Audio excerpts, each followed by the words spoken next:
In the dusty frontier town of Redemption Springs, everyone had forgotten about Martha. She was just the quiet widow who ran the boarding house, a woman whose kindness was mistaken for weakness, whose grief was mistaken for slowness.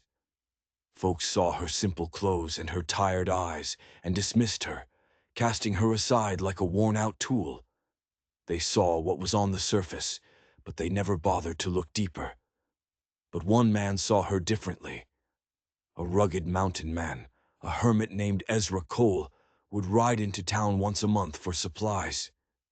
He spoke little, kept to himself, and seemed as weathered and solitary as the peaks he called home. But from beneath the brim of his hat, he watched. He saw what no one else did. He saw a soul worth protecting. When danger came to town, a notice was nailed to her door, a debt that would steal everything she had. And then a threat even worse, a gang of ruthless men who wanted to take not just her home, but her dignity. That's when the quiet mountain man made a choice that stunned everyone. He risked his land, his supplies, his very life to keep her safe. What would make a man give up everything for a woman the world had cast aside? You're about to find out. Redemption Springs wasn't much to look at in the summer of 1882. The silver mine had dried up years ago, leaving behind nothing but empty pockets and hollow hope. Martha Hendris lived in a boarding house with peeling paint and had for the 12 years since the mine took her husband Thomas. The townfolk called her soft, a woman who fed every drifter and mended clothes for free, never understanding that her generosity was a kind of strength they could never possess. She wore her late husband's wedding ring on a chain around her neck. It was tarnished now, the gold dulled by time, but it was a reminder that she had once been loved, once been valued, once been truly seen. What she didn't know was that someone was seeing her again. Ezra Cole lived alone in the mountains, a man haunted by a past he'd tried to outrun. He came to town only when he had to, a ghost moving through the streets. But he'd noticed Martha. He'd seen her 2 years back, stepping between a terrified Chinese railroad worker and a mob of cruel ranch hands. "He's under my roof," she'd said, her voice shaking but firm, "which makes him under my protection." Ezra had watched, stunned. Here was a woman the town had dismissed, defending someone even more powerless than herself, expecting nothing in return. From that day on, he paid attention. He saw the dismissive glances she endured, the cruel whispers she pretended not to hear. And he saw the quiet dignity with which she faced it all. It stirred something in him he thought had died long ago. On a late August morning, he watched her through the kitchen window, kneading bread as the sunlight caught the wedding ring on her neck. Just then, she looked up, and their eyes met. Ezra touched the brim of his hat.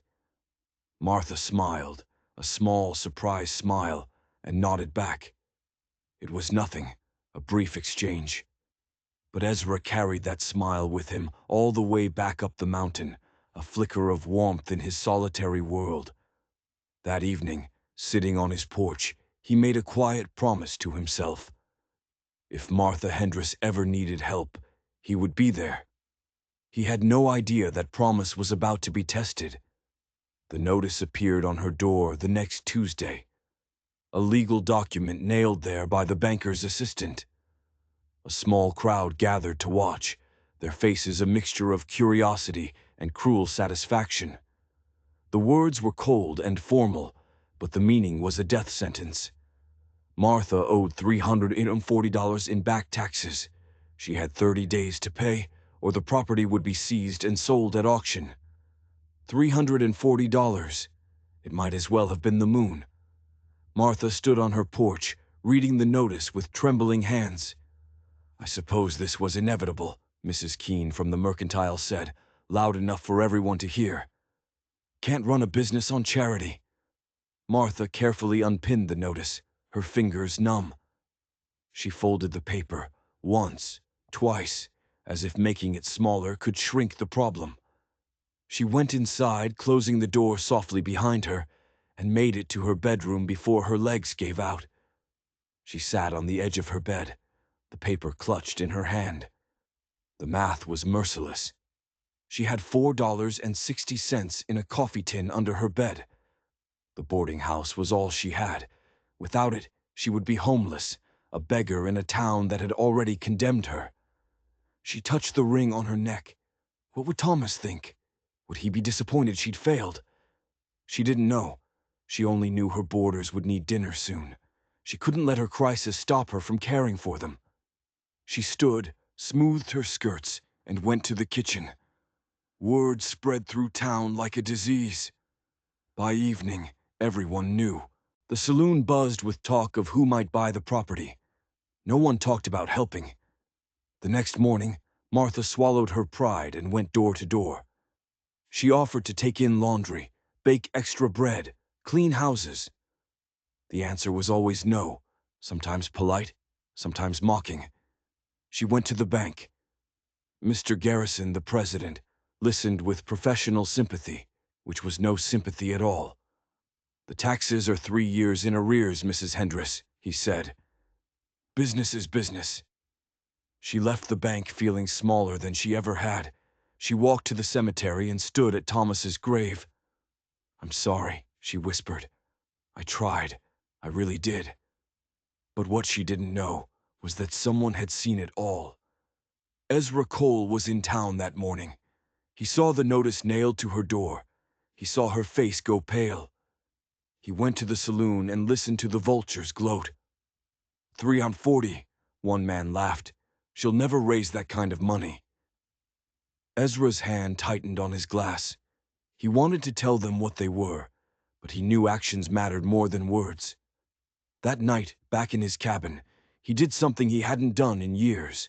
He took inventory of everything he owned: his horse, his traps, his rifle, and his savings. For 15 years he'd put aside gold and coins, a safety net for his old age. He poured it all onto his table. Gold dust in leather pouches, coins of all sizes, a few small nuggets. He counted it carefully. 362, 40, enough, just enough. This was 15 years of hard, lonely work, his security, everything he had. He could pay her debt and have less than $25 to his name. It was foolish. He barely knew her. She would never even know who helped her. His life would go on, except he'd be broke, vulnerable to the first harsh winter or bad hunting season. But another part of him, a part that had been stirring to life every time he saw her kindness, remembered his promise. Ezra Cole had been many things in his life: a soldier, a killer, a coward. But he had never broken a promise to himself. He counted out exactly $340. Tomorrow, he would ride to Redemption Springs and pay her debt. Anonymously. She would keep her home and her dignity. And somehow, that felt worth any price. For the first time in 15 years, he was about to do something that truly mattered. Ezra arrived in Redemption Springs as the sun was clearing the mountains. He tied his horse, Ruth, outside the bank and waited. The town slowly came to life around him, and people noticed. A man sitting outside a bank before it opened could only mean one thing: money. At precisely 8 o'clock, Mr. Garrison arrived, his keys jangling. "Mr. Cole," he said, surprised. "You're here early." "I have business with the bank," Ezra said, his voice even. Inside, the bank smelled of old paper and greed. Ezra placed the heavy leather pouch on the desk. "I'm here to settle a debt." Garrison's eyebrows rose. "Not mine," Ezra clarified. "Martha Hendriss's debt." The banker's expression shifted from surprise to calculation. He didn't open the pouch yet. "Mrs. Hendriss's property taxes, $340. You're here to pay it?" "That's right." "May I ask why?" "Does it matter?" Garrison leaned back. "It's unusual. Mrs. Hendricks didn't mention having anyone who might help her." "The money's good," Ezra said flatly. "That's all that should concern you." Garrison slowly counted the money, taking nearly 20 minutes. The only sounds were the clink of coins and the scratch of his pen. $340 exactly, he finally announced. The debt is satisfied. Good, Ezra said, turning to leave. There is the matter of the receipt, Garrison said, his voice slick. How should I note this payment? Shall I tell Mrs. Hendricks you were her benefactor? No, Ezra's voice was firm. She doesn't need to know it was me. Garrison's thin lips curved into a smirk. You want this to be anonymous? I see. Privacy has a price, Mr. Cole. Extortion, plain and simple. Ezra felt his jaw tighten. How much? Let's call it $5 for the additional paperwork and my discretion. Ezra reached into his pocket and pulled out 5 of his remaining dollars. They felt heavier than they should. I'll record the payment as coming from an anonymous benefactor, Garrison said, sweeping the coins into his drawer. You understand, of course, that she'll likely never know what you've done. There's no gratitude in anonymity. Don't need any, Ezra said. As he reached the door, Garrison called out, Mr. Cole, for what it's worth, I think what you've done is either remarkably noble or remarkably foolish. Possibly both, Ezra said, and stepped out into the morning sun. He was about to mount his horse when a voice stopped him. Ezra Cole. It was Tommy Sullivan, the young drifter who boarded at Martha's. Mr. Cole, Tommy said, breathless, I saw you come out of the bank. Did you just... Ezra cut him off with a look. I was conducting private business. But Tommy's eyes widened with understanding. It was you. You paid her debt, didn't you? Ezra stepped closer, his voice a low growl. Listen to me, son. Whatever you think you saw, you keep it to yourself. Mrs. Hendricks is not to know. Understood? Yes, sir. Tommy nodded slowly. But why? Why wouldn't you want her to know? Because some things are better done quietly. Ezra mounted Ruth and turned toward the mountains, but as he rode past the boarding house, he glanced at the door. The eviction notice was still there. By afternoon, it would be gone. The thought brought a small, private satisfaction that warmed his chest. Back in Redemption Springs, the news spread like a wildfire. An anonymous benefactor had paid Martha's debt in full. By noon, the town was buzzing with speculation. Family from back east, a secret admirer. No one suspected the quiet mountain man. When the banker's assistant came to remove the notice, he found Martha inside. Mrs. Hendricks, your property taxes have been paid in full. Martha stared at him. What? Someone came in this morning and settled the entire amount. Who? The word was a whisper. I'm not at liberty to say. The benefactor wished to remain anonymous. Her legs felt unsteady. She gripped the doorframe. Someone had paid $340 to save her home. But who? And why? She sat at her kitchen table, staring at the receipt. The question spun in her mind. She had no family, no wealthy friends. Old Jacob came in for his tea. You heard then? I heard, she said. I just don't understand. Maybe you don't need to, Jacob said gently. Maybe you just need to accept it as a blessing. Someone out there sees you the way you deserve to be seen. The tears came then, great shaking sobs of relief and confusion. When she finally lifted her head, her eyes were clear. I'm going to find out who did this, she said. I need to thank them. Over the next few days, she went door to door, trying to thank anyone who might have helped. Most people just laughed. Why would I throw money away on you? Mrs. Keene snapped. She briefly considered Ezra Cole, but the idea was absurd. A poor mountain man. Where would he get that kind of money? She dismissed the thought, never knowing her mysterious benefactor was back in his cabin, rationing his supplies, wondering if she would ever know the truth. 2 weeks later, Ezra rode down from the mountains, his supplies running dangerously low. He needed flour, salt, ammunition. His remaining money wouldn't go far. He was in the mercantile when Martha walked in. When she saw him, she paused. "Mr. Cole," she said, her voice warm. "Good afternoon, ma'am," he replied, touching the brim of his hat. As he gathered his meager supplies, Martha spoke again. "Mr. Cole, I wonder if I might ask you something." Ezra's heart skipped. Did she know? "You live up there alone," she said. "It must be a lonely life." "It suits me," he said. "I was wondering," she chose her words carefully, "if you would consider staying for a meal at the boarding house. There's always more than enough. No charge, of course." Ezra's first instinct was to say no. He wasn't comfortable around people.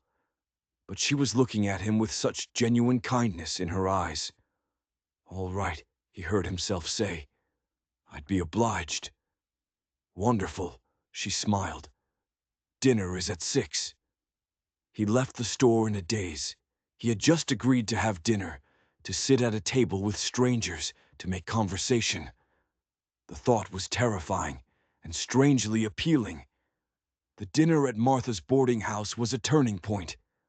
Over the next few weeks, something gentle and persistent grew between them. Martha found herself thinking about the quiet mountain man, wondering what drove him to such isolation. She asked old Jacob about him. "War does things to a man, Martha," Jacob explained. "Some come back and can't stop talking about it. Others come back and can't bear to talk about it at all. Ezra is the second kind. A soldier. That added a new piece to the puzzle." She began leaving small packages for him at the mercantile, a loaf of fresh bread, a jar of preserves. "He's just a mountain man," Mrs. Keene sniffed. "Probably doesn't even appreciate it." "That's not why I do it," Martha replied. Ezra didn't know how to reciprocate. He wasn't a man of social graces. But he tried. He left a bundle of perfectly split firewood on her porch one night. He dropped off fresh venison, claiming he had too much. He fixed her broken fence gate without being asked. Each gesture made Martha more certain of one thing. This man cared about her. But did he care enough to pay her debt? Before she could find out, new trouble arrived in Redemption Springs. Rumors began to circulate about a gang of rustlers led by a man named Jack Calhoun, a man with a reputation for violence. "They're not just rustlers," Sheriff Dalton warned the town council. "They're killers, and we have almost no way to defend ourselves if they decide to stop here." Fear spread through the town. Martha heard the stories but refused to run. "This is my home," she told her boarders. "I'm not abandoning it."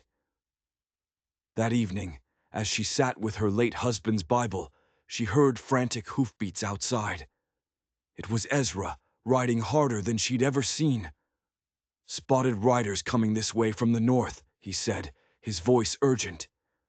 "Heavily armed. I think it's Calhoun's gang." "When?" "Tomorrow. Maybe the day after." "Martha, you need to leave town. Tonight." "I'm not leaving," she said. "Old Jacob can barely walk. Lynn has nowhere to go. Tommy is just a boy. What happens to them if I run?" Ezra looked at her, and she saw fear in his eyes, not for himself, but for her. "Then I'm staying too," he said finally. "Ezra, you don't have to." "Yes, I do. I'm not going back up that mountain knowing you're down here facing this alone." "Why?" she asked, her eyes stinging with tears. "Why would you do that?" "Because some things matter more than safety," he said, his voice low. "Some people matter more than common sense. And I'd rather face whatever's coming, standing beside you, than spend the rest of my life wondering if I could have helped and didn't." They sat up late in the kitchen, drinking coffee. They talked about the gang, but also about their pasts. Ezra told her of his family's farm, of the war. "I couldn't stay there," he said. "Not after what I'd seen, what I'd done. So I came west, figured I could outrun it." He smiled without humor. Didn't work. You can't outrun what's inside you. Maybe you're not supposed to outrun it, Martha said, taking his hand. Maybe you're supposed to live with it and find a way to be something more. They sat in comfortable silence as dawn approached. What neither of them knew was that the gang was closer than they thought.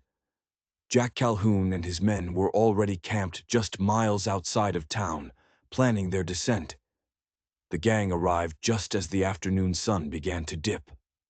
5 men rode in first, spreading out along the main street, their hands resting on their guns. Then came Jack Calhoun. He was a big man with a scar that twisted his face and eyes as cold as winter ice.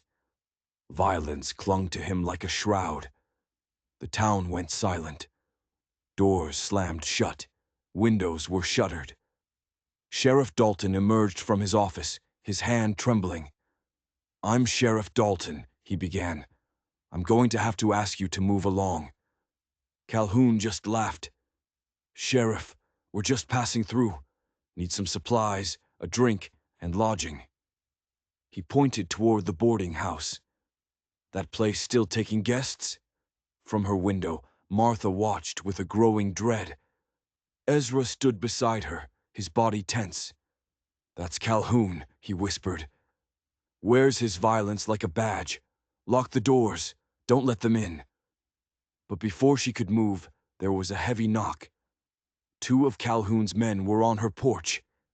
"We hear you run a boarding house," one of them said, his voice mockingly polite.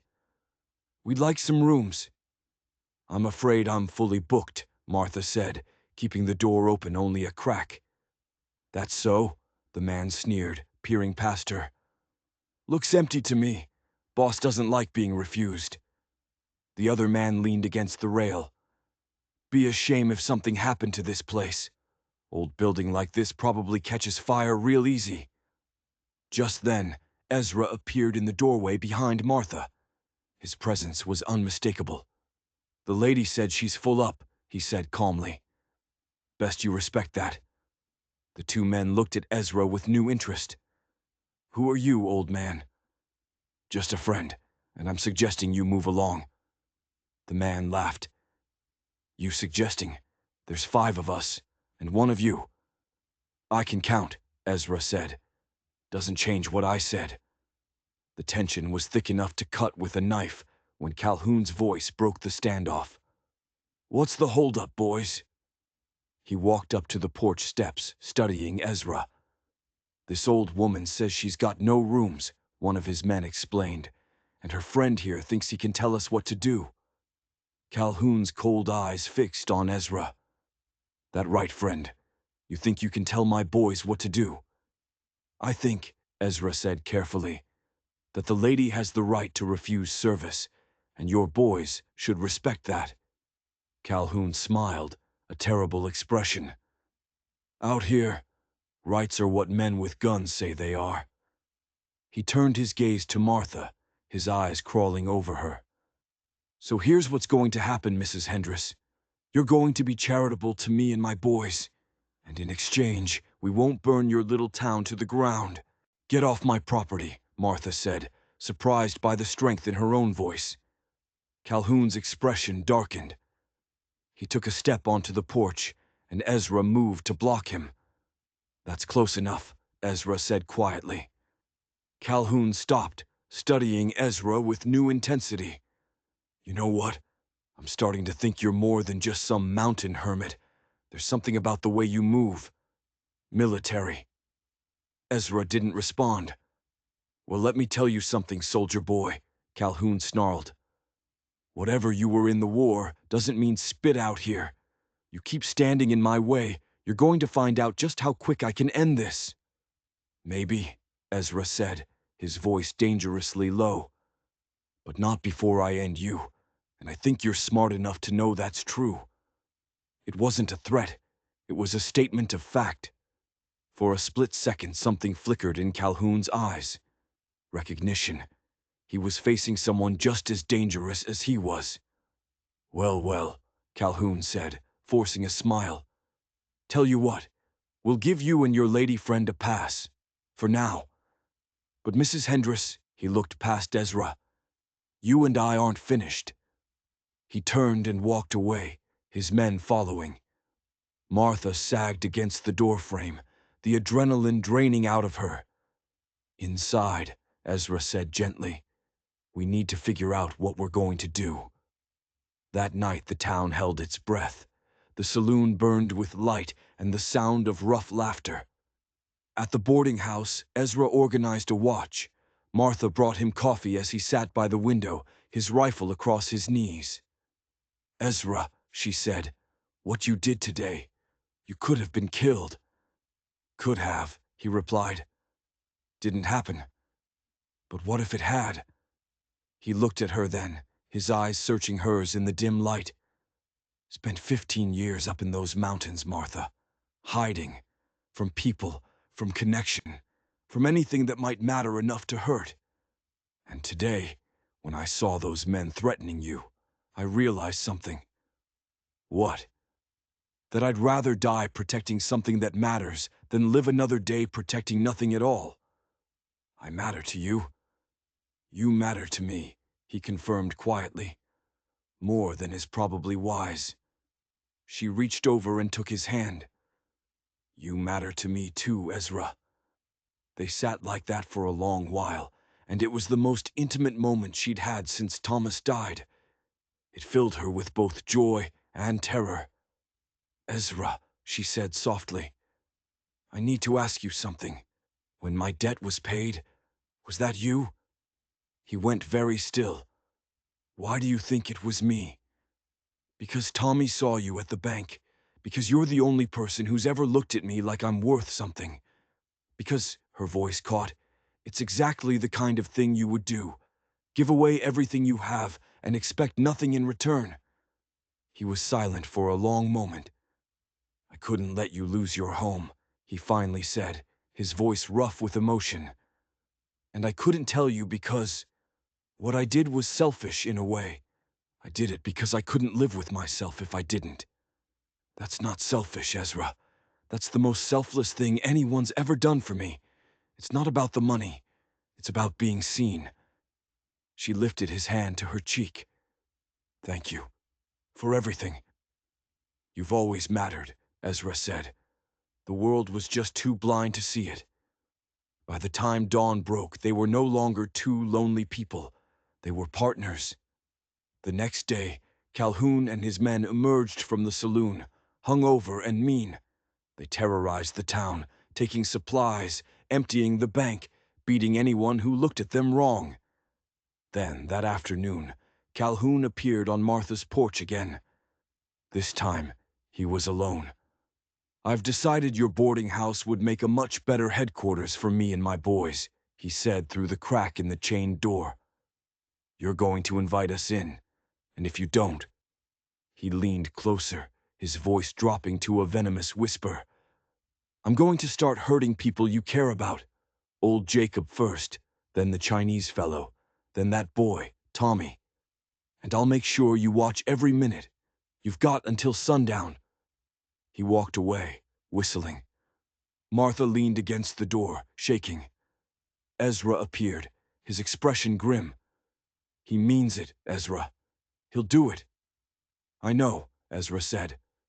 He moved to the window, his hand resting on a brass compass he kept in his pocket. "Which means we can't wait anymore. We have to act first." "Act how? There's 7 of them." "I've fought longer odds before," Ezra said, and Martha saw the soldier he used to be in his eyes, cold and calculating. "And I'll be damned if I'm going to let that man hurt you or anyone in this town." He began to explain his plan, and Martha realized with a mix of awe and terror that this quiet mountain man was a tactician, a strategist, a man who understood violence in ways she never could. As the sun began to set, she made her own decision. She wasn't going to hide while he fought her battles.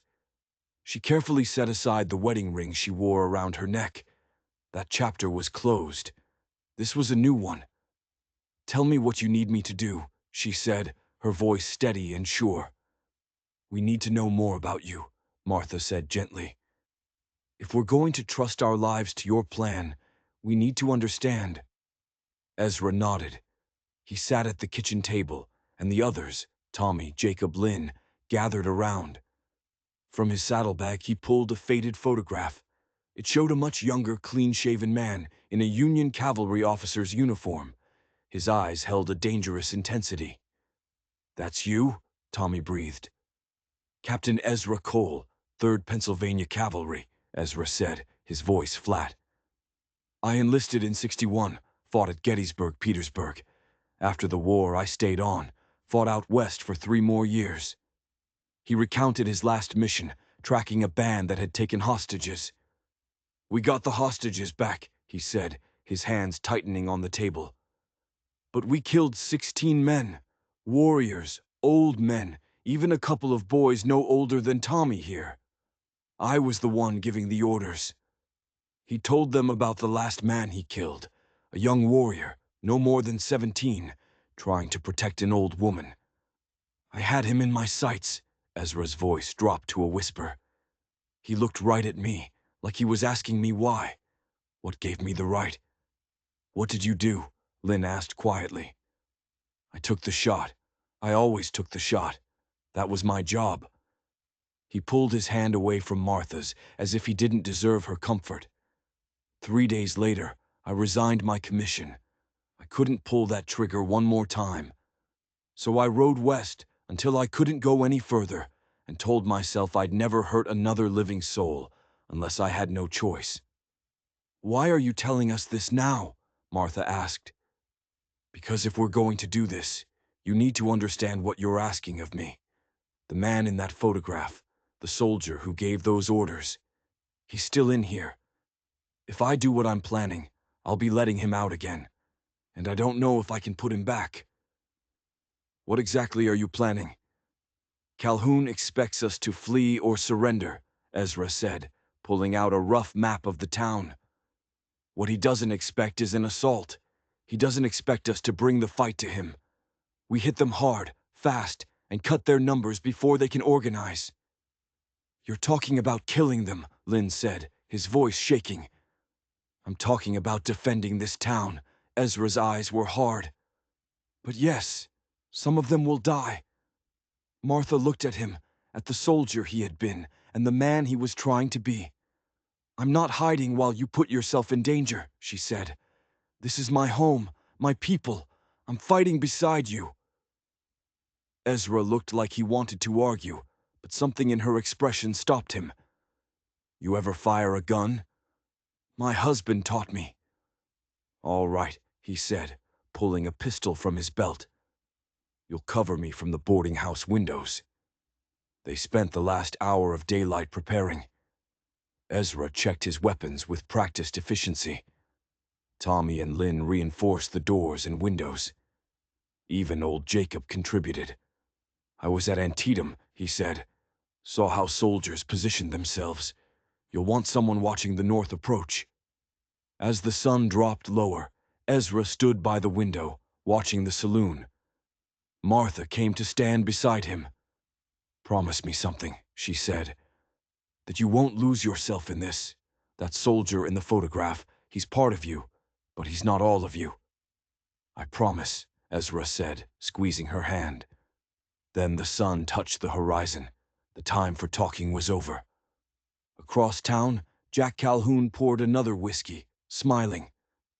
He was sure the old woman and her protector were packing their bags like cowards. He had no idea that a captain of the cavalry was about to bring the war to him. Just after sundown, Tommy found Sheriff Dalton's badge pinned to the front door with a crumpled note. "Can't do this anymore, God forgive me." "He ran," Tommy said, his hands shaking. "The sheriff actually ran." "Good," Ezra said quietly. "How is that good?" "Because now we don't have to worry about him getting in the way. The lines are clear." He looked at Martha. Through the window they could see the saloon blazing with light, could hear the gang's drunken laughter. "They think they've won," Lynn said bitterly. "That confidence will make them careless," Ezra replied, "and carelessness kills." He moved to the table where his weapons lay. Martha watched him, and she saw the transformation. The gentle mountain man was gone, replaced by the cold, efficient cavalry captain. "Here's how this works," Ezra said, pointing to his map. 7 men total. 4 in the saloon, 2 on patrol, 1 lookout at the bank. The patrol just went by, which gives us 20 minutes. "What's the plan?" Martha asked. "First, we take out the lookout, quietly. That cuts their numbers and removes their early warning. Then, we force a confrontation at the saloon, on our terms."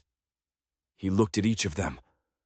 "Once we start, there's no going back. If anyone wants out, say so now." No one spoke. "We move in 15 minutes. Those 15 minutes stretched for an eternity. Martha made coffee, her hands needing a familiar task. Ezra stood by the window, a statue of patient readiness. She brought him a cup. "Ezra," she said quietly, "after this, if we both make it through, there's something I need to tell you." "Tell me now," he said, "in case there isn't an after." "I've spent 12 years being invisible," she began. "But you saw me. You looked at me like I mattered, and that changed everything. I know this is too fast, but life's short. I care about you, Ezra Cole, more than I probably should. And whatever happens, I want you to have that to hold on to." He put down his coffee cup and gently touched her cheek. "I came down from that mountain planning to pay your debt and disappear," he said. "But then you invited me to dinner. You looked at me like I was still human, still worth saving. I don't want to be alone anymore, Martha." "So what are you saying?" "I'm saying that when this is over, I want to build something with you, if you'll have me." "Yes," she said simply. "Yes." Just then, Ezra's pocket watch chimed. Time to move. They slipped out the back door into the moonlit alleys. Ezra moved like a ghost, and Martha followed, her pistol clutched in her hands. The lookout at the bank was young, bored, smoking a cigarette. "Stay here," Ezra whispered.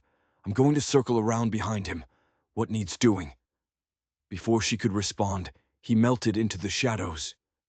Martha crouched behind a water barrel, her heart hammering. This was real. This was war. The lookout yawned and stretched. Then Ezra was there. A brief, silent struggle, a muffled gasp, and the young man slumped into Ezra's arms. A moment later, Ezra reappeared beside her. "Is he?" "Unconscious. He'll live. I tied him up in the alley." "I'm proud of you, Ezra," she whispered.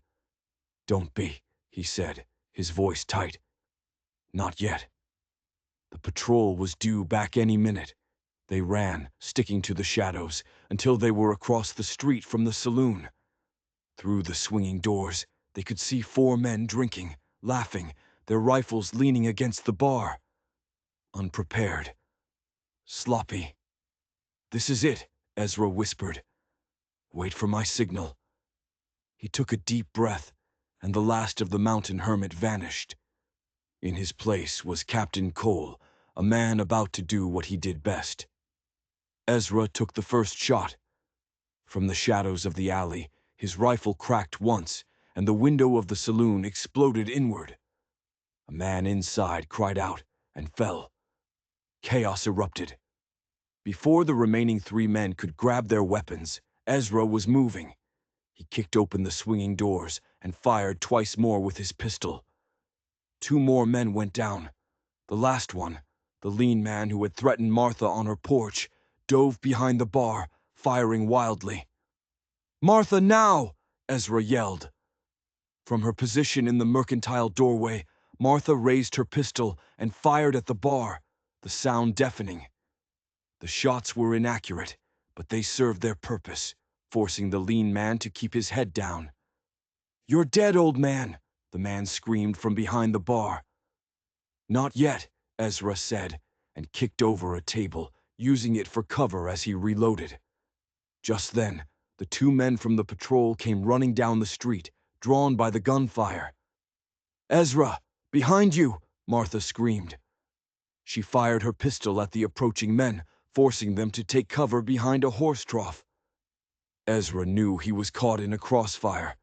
It was a classic military trap, and he had walked right into it. The man behind the bar popped up and fired, the bullet splintering the table next to Ezra's head. Then something unexpected happened.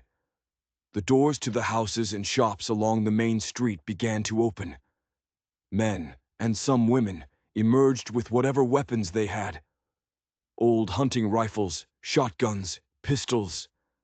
Led by Samuel the blacksmith, they began firing on the two gang members at the trough. The town had found its courage. The two men, surprised by the sudden resistance, were quickly overwhelmed. One surrendered, the other was shot and fell into the street.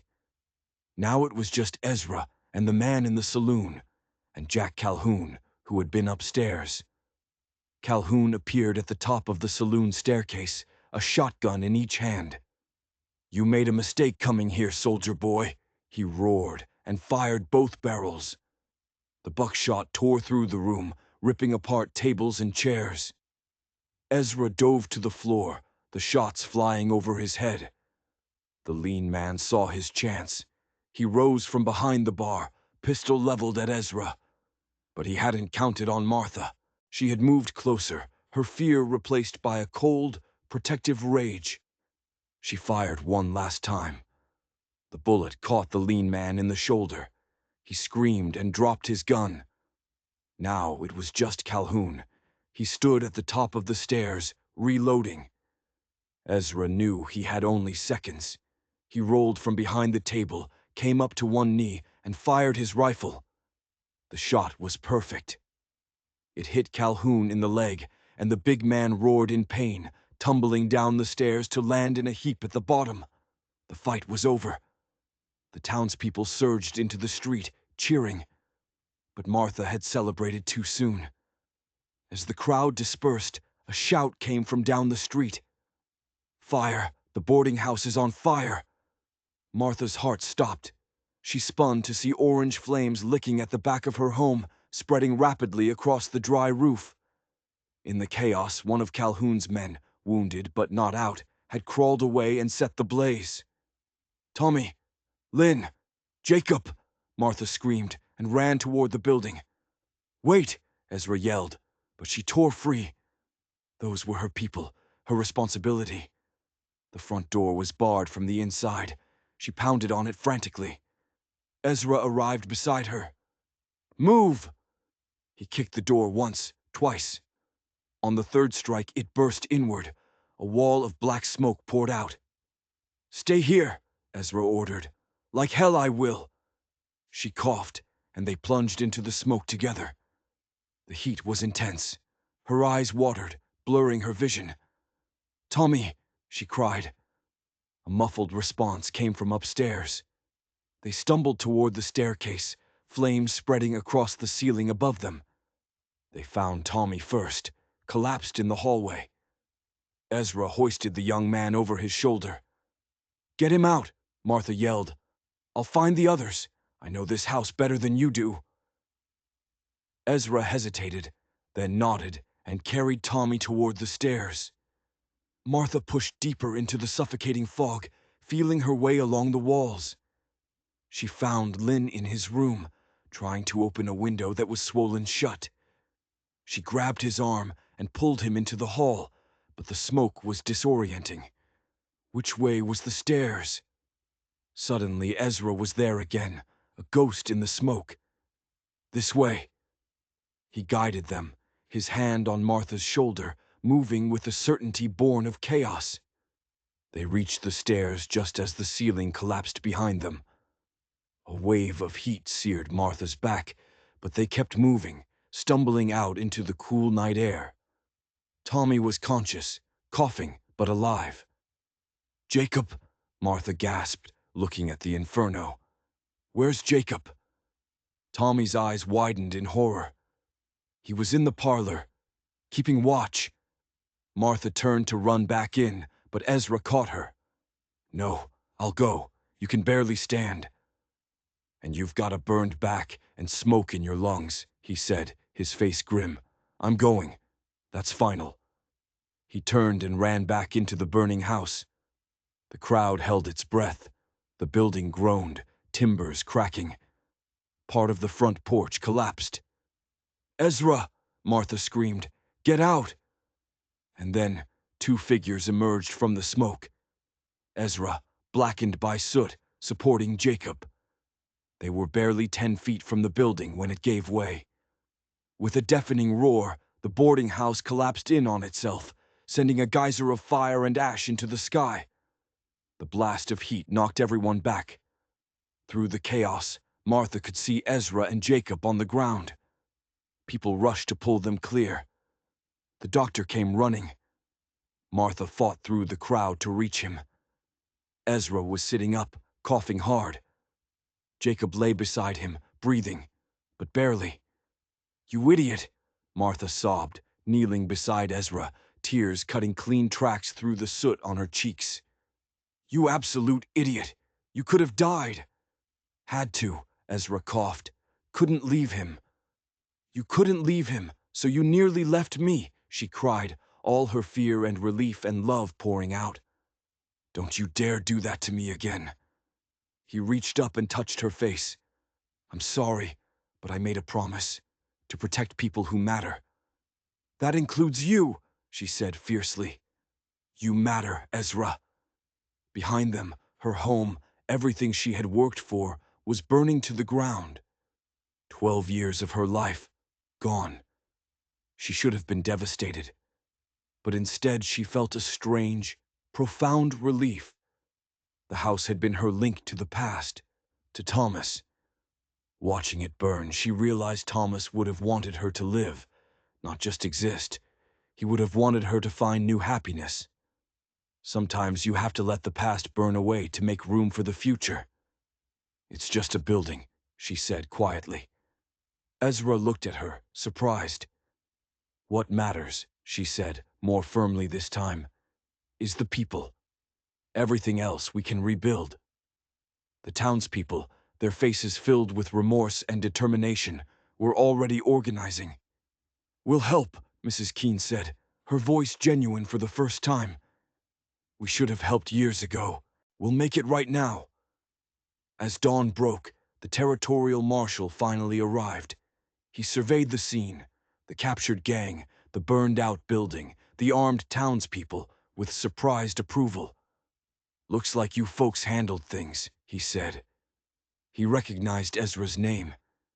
"Captain Cole, heard about you. Good to see those skills put to use protecting innocents." He and his deputies took the prisoners away. As they loaded Calhoun into a wagon, the gang leader looked at Ezra with grudging respect. "You're better than I gave you credit for, old man. Could have killed me. Why didn't you?" "Because I've killed enough men in my life," Ezra said. "I'm done with being hard." In the ruins of her home, Martha found a few precious things. Her Bible, miraculously safe, a few photographs, and still on its chain, Thomas's wedding ring. She held it one last time, then walked over to Jacob. "I want you to have this," she said. "Thomas would have liked you. Remember him for me." "Martha, I can't." "Please," she insisted. "I need to let it go. Make room for what comes next." Ezra appeared beside her. "What will you do now?" "Start over, I suppose." "Or," he said carefully, taking her hand, "you could consider something different. Come up the mountain with me. Not to my cabin, but I have land. We could build something together. A real house, a way station for travelers. We could live on our own terms." Martha looked at the town that had finally come to see her worth. But starting fresh with Ezra, that was the future, not the past. "I want it," she said simply. "I want to build something with you." His face transformed with a smile. The town council, as an apology and a reward, granted Martha the deed to her land, free and clear, and gave them both $500 for protecting the town. "Accepted," Martha whispered to Ezra. "We'll need it to build our house." In the weeks that followed, Redemption Springs began to heal, and in the mountains, a new life began. 3 months later, Martha stood on the porch of the house she and Ezra had built. It was solid and warm, with a view of the valley below. Ezra came to stand beside her, his arm around her waist. He looked healthier, younger. The weight of his isolation had lifted. "What are you thinking about?" he asked. "How 3 months ago I thought my life was over," she said. "Now I feel like it's just beginning." He pulled something from his pocket. A simple gold band, crafted with care. He had melted down his old military medals to make something new, transforming a symbol of his violent past into a symbol of their future. "I know we're too old for grand gestures," he began, "but I also know we can't afford to waste time. Martha Hendris, would you do me the honor of becoming my wife?" Tears of joy streamed down her face. "Yes," she said. "Absolutely, yes." He slipped the ring on her finger. It fit perfectly. He pulled her close and kissed her, a kiss full of promise. They were married the next week in the church in Redemption Springs, the whole town there to celebrate. They had been invisible to the world, but they had seen each other. And in the end, that was all that mattered. The story that began with a desperate debt had become a story of second chances, of courage, and of a love that arrived when they'd both stopped looking. They had found their own redemption, not in a town, but in each other. If this story touched you, make sure you hit that subscribe button, because what we have coming next is something you won't want to miss.